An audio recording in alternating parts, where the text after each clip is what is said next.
Good morning.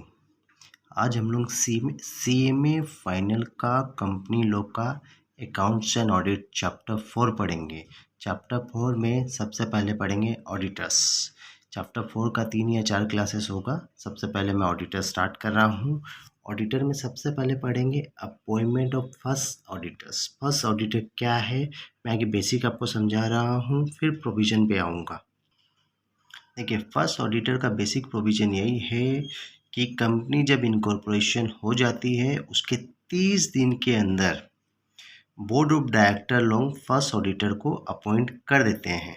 ठीक है, जब कंपनी बनी वहाँ से 30 दिन के अंदर बोर्ड ऑफ डायरेक्टर्स, जो कंपनी का बोर्ड रहता है, वो 30 दिन के अंदर फर्स्ट ऑडिटर को अपॉइंट कर लेते हैं।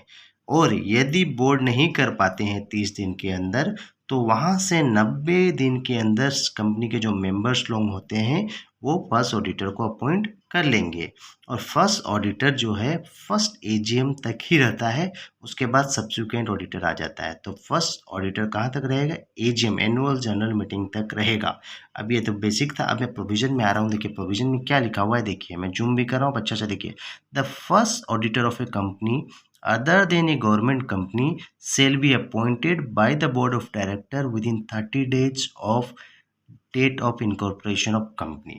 ठीक है, मीन्स क्या बोला गया है, जो फर्स्ट ऑडिटर है कंपनी का उसको बोर्ड ऑफ डायरेक्टर लोग अपॉइंट करते हैं 30 दिन के अंदर। कहाँ से 30 दिन? जहाँ से date of incorporation of company, means जिस दिन कंपनी इनकॉर्पोरेशन हुआ है वहाँ से 30 दिन के अंदर बोर्ड ऑफ डायरेक्टर लोग कंपनी का फर्स्ट ऑडिटर को अपॉइंट कर लेंगे।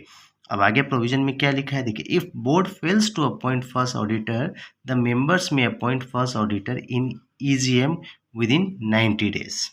क्या बोलता है, यदि बोर्ड फेल हो जाता है, यदि बोर्ड ऑफ डायरेक्टर लोग फर्स्ट ऑडिटर को 30 दिन के अंदर अपॉइंट नहीं कर पाते हैं, तब मेंबर लोग उसको 90 दिन के अंदर EGM, एनुअल माने एक्स्ट्रा ऑर्डिनरी जनरल मीटिंग में अपॉइंट कर लेंगे। सीधा सा प्रोविजन क्या बोलता है कि कंपनी जब इनकॉर्पोरेट हो रही है, वहाँ से जिस दिन कंपनी बन चुकी है वहाँ से 30 दिन के अंदर बोर्ड ऑफ डायरेक्टर लोग फर्स्ट ऑडिटर को अपॉइंट करेंगे। यदि बोर्ड ऑफ डायरेक्टर लोग 30 दिन में नहीं कर पाते हैं तो क्या करेंगे, मेंबर्स लोग फर्स्ट ऑडिटर को EGM में अपॉइंट कर देंगे विद इन 90 डेज। और first auditor hold office up to first AGM। फर्स्ट ऑडिटर कहाँ तक कंपनी में रहेगा? फर्स्ट AGM तक रहेगा। देखिए मैं एक एग्जांपल लिया हूँ फर्स्ट ऑडिटर को, आपको समझ में आ जाएगा। कंपनी का इनकॉर्पोरेशन हुआ 1 अप्रैल 2020, कंपनी बन चुकी है पूरी तरह।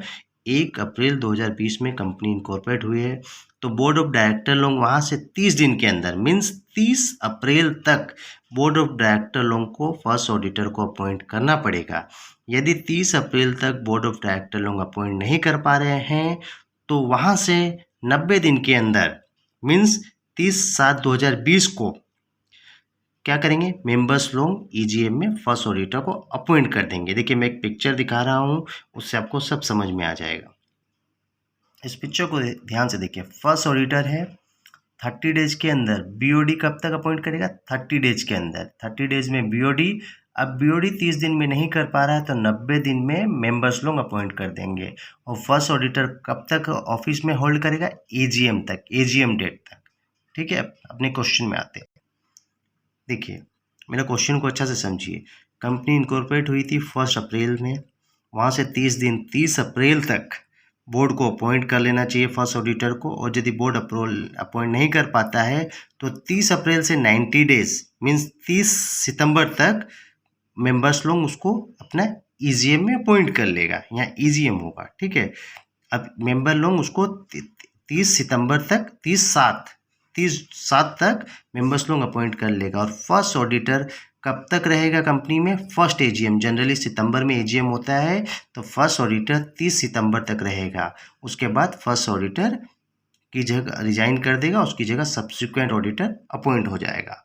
ठीक है, सिंपल सा फंडा है। फर्स्ट ऑडिटर्स फर्स्ट AGM तक ही रहता है। अब हम लोग नेक्स्ट में आ जाते हैं, अपॉइंटमेंट ऑफ सब्सिक्वेंट ऑडिटर्स। देखिए प्रोविजन में क्या लिखा हुआ है सब्सिक्वेंट ऑडिटर का, देखिए, every company on first AGM appoint subsequent auditor. हर कंपनी कब सब्सिक्वेंट ऑडिटर कब अपॉइंट होगा? फर्स्ट एजीएम में। कंपनी का जब पहला एजीएम होगा, एनुअल जनरल मीटिंग, उसमें सब्सिक्वेंट ऑडिटर को अपॉइंट करना पड़ेगा। क्या होगा उसके बाद? देखिए, subsequent auditor hold office from first AGM to sixth AGM. पहला एजीएम से सिक्स्थ एजीएम तक सब्सिक्वेंट ऑडिटर होल्ड करेगा ऑफिस, मीन्स 5 ईयर तक सब्सिक्वेंट ऑडिटर कंपनी में होल्ड रह सकता है। देखिए सीधा सा बात है, फर्स्ट एजीएम में सब्सिक्वेंट ऑडिटर रहता है और वो उस एजीएम से सिक्स्थ एजीएम तक रहेगा। उसके बाद क्या? देखिए, before appointment A return consent and certificate must obtain from auditors. Subsequent auditor से दो चीज़ लिया जाएगा, एक तो रिटर्न कंसेंट लिया जाएगा और सर्टिफिकेट लिया जाएगा। और सर्टिफिकेट जो रहेगा अपॉइंटमेंट का, certificate for appointment is as per prescribed company rules. Mean certificate में ये लिखा रहेगा कि वो उसका जो अपॉइंटमेंट हो रहा है कंपनी रूल्स के हिसाब से हो रहा है, उसके लिमिट में हो रहा है, उसके बियॉन्ड में कुछ नहीं हो रहा है, कंपनी रूल्स को फॉलो करते हुए उसका अपॉइंटमेंट हो रहा है। सब्सिक्वेंट ऑडिटर का सिर्फ दो ही बात इंपॉर्टेंट है, सब्सिक्वेंट ऑडिटर एजीएम में अपॉइंट होता है और वो फर्स्ट एजीएम से सिक्स्थ एजीएम तक रहता है। मैं इसका एक पिक्चर दिखा रहा हूँ, उसको समझिए। इस पिक्चर को देखिए, सब्सिक्वेंट ऑडिटर अपॉइंट होता है फर्स्ट एजीएम में और होल्ड ऑफिस कब तक ऑफिस में रहेगा? सिक्स्थ एजीएम तक। ठीक है, सिंपल सा चीज था। अब नेक्स्ट टॉपिक में आते हैं। देखिए, नेक्स्ट टॉपिक है filing of casual vacancy, section 139 subsection 8। Filing of casual vacancy means जो सब्सिक्वेंट ऑडिटर अपॉइंट हुआ है वो कंपनी को छोड़ देता है। ठीक है, वो छोड़ देता है मीन्स वो रिजाइन कर देता है या किसी और रीजन से भी छोड़ देता है। बेसिक प्रोविजन को समझिए, यदि वो रिजाइन करेगा तो दूसरा जो ऑडिटर अपॉइंट होगा उसकी जगह उसको अपॉइंटमेंट कौन करेगा? मेंबर्स लोग करेंगे। याद रखिएगा, यदि सब्सिक्वेंट ऑडिटर रेजिग्नेशन दे देता है तो उसकी जगह जो ऑडिटर आएगा उसको उसको मेंबर्स लोग 3 महीना में अपॉइंट कर लेंगे। ठीक है, और वो रेजिग्नेशन नहीं देता है और किसी दूसरे रीजन से चल जाता है तो उस समय बोर्ड उसको उसकी जगह दूसरा ऑडिटर अपॉइंट कर सकता है। देखिए, मैं प्रोविजन को पढ़ रहा हूँ तब आपको समझ में आएगा। देखिए क्या लिखा है, बोर्ड में fill casual vacancy within 30 days if vacancy arise any reason other than resignation of auditors. ठीक है, क्या लिखा है, यदि पुराना सब्सिक्वेंट ऑडिटर कंपनी को छोड़ देता है किसी भी रीजन से अदर देन रेजिग्नेशन, माने रेजिग्नेशन छोड़ के कोई भी रीजन हो सकता है, ऑडिटर का डेथ हो गया या कोई भी रीजन होगा, तो रेजिग्नेशन को छोड़ के कोई भी रीजन होगा जिसके कारण पुराना ऑडिटर कंपनी को छोड़ देगा, उसकी जगह जो नया ऑडिटर आएगा उसको बोर्ड अपॉइंट कर सकता है विद इन 30 डेज। और यदि रेजिग्नेशन के कारण ऑडिटर छोड़ेगा तो नया ऑडिटर जो आएगा उसको मेंबर अपॉइंट करेगा ईजीएम में विद इन 3 मंथ्स। ठीक है, सिंपल सा बात है, यदि रेजिग्नेशन होगा पुराना ऑडिटर का, रिजाइन करेगा पुराना ऑडिटर तो नया ऑडिटर्स मेंबर्स लोग अपॉइंट करेगा 3 महीना के अंदर, और रेजिग्नेशन की जगह कोई दूसरा रीजन होगा उसको छोड़ने का तब बोर्ड लोग नया ऑडिटर अपॉइंट कर सकता है 30 दिन में। तो याद रखिएगा, फाइलिंग ऑफ कैजुअल वैकेंसी का एक मैं टेबल दिखा रहा हूँ, उसको समझिए।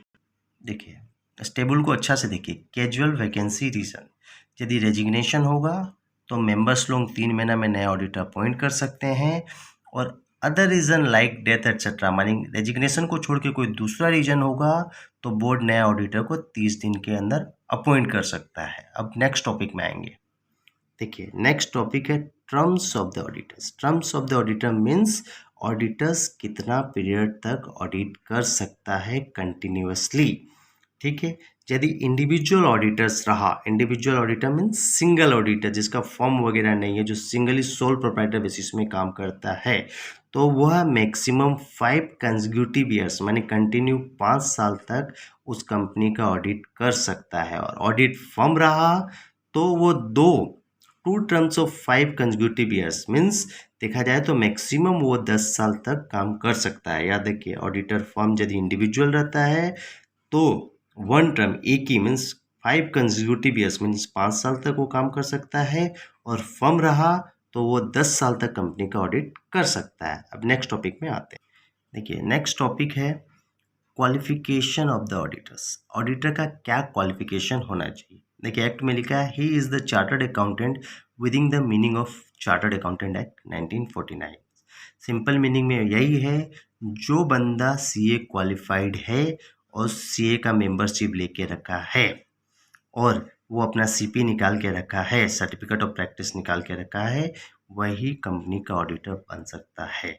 मीन्स वो चार्टर्ड अकाउंटेंट होना चाहिए। 3 कंडीशन देखिए, वो चार्टर्ड अकाउंटेंट होना चाहिए, क्वालिफाइड फाइनल एग्जाम पास करेगा, प्लस उसके पास मेंबरशिप होना चाहिए और वो सीपी निकाल के रखा हो, सर्टिफिकेट ऑफ प्रैक्टिस निकाल के रखा हो, तभी वो प्रैक्टिस कर सकता है और स्टेट ऑडिट, स्टैट्यूटरी ऑडिट कर सकता है। अब देखिए, मीन्स क्वालिफिकेशन में आपको सिर्फ यही याद रखना है कि वो चार्टर्ड अकाउंटेंट होना चाहिए। ठीक है। अब देखिए, सेकंड में बोलता है disqualification of the auditors. Auditor का क्या क्या डिस्क्वालिफिकेशंस है। देखिए, सबसे पहला है a body corporate other than LLP. LLP means limited liability partnership. Means a body corporate means एक कंपनी। आप सिंपल सा समझिए कि एक कंपनी है। एक कंपनी कभी भी ऑडिटर्स नहीं हो सकता है या ऑडिट फॉर्म नहीं हो सकता है।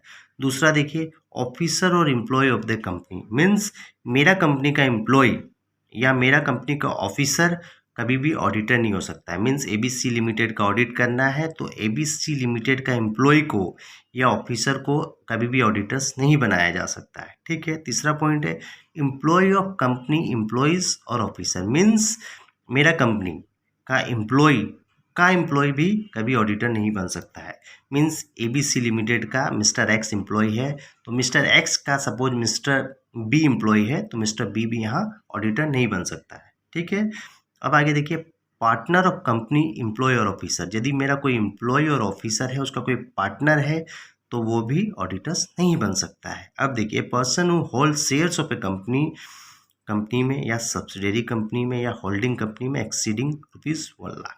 यदि कोई कंपनी का 1,00,000 से ज़्यादा का शेयर होल्ड करके रखा है या सब्सिडरी कंपनी में हो या होल्डिंग कंपनी का भी शेयर होल्ड करके रखा है 1,00,000 से ज़्यादा का, तब भी वो ऑडिटर्स नहीं बन सकता है। अब इंडेप्टनेस ऑफ द कंपनी में याद रखिएगा होल्डिंग सब्सिडरी दोनों आ रहा है। मीन्स कंपनी को वो लोन दे के रखा है 5,00,000 से ज़्यादा का कोई आदमी, तो वो कंपनी का ऑडिटर्स नहीं बन सकता। यदि कंपनी को लोन दे के रखा है 5,00,000 से ज़्यादा का तो वह कंपनी का ऑडिटर नहीं बन सकता है। यदि उस लोन के अगेंस्ट यदि कोई गारंटी दिया है 1,00,000 से ज़्यादा का तो वह भी ऑडिटर्स नहीं बन सकता है। और याद रखिए, डायरेक्टर और केएमपी जो की मैनेजरियल पर्सनल है कंपनी का, वो भी ऑडिटर्स नहीं बन सकते हैं। Thank you. ये इतना ही है, कल अपने नेक्स्ट टॉपिक पढ़ेंगे। Thank you.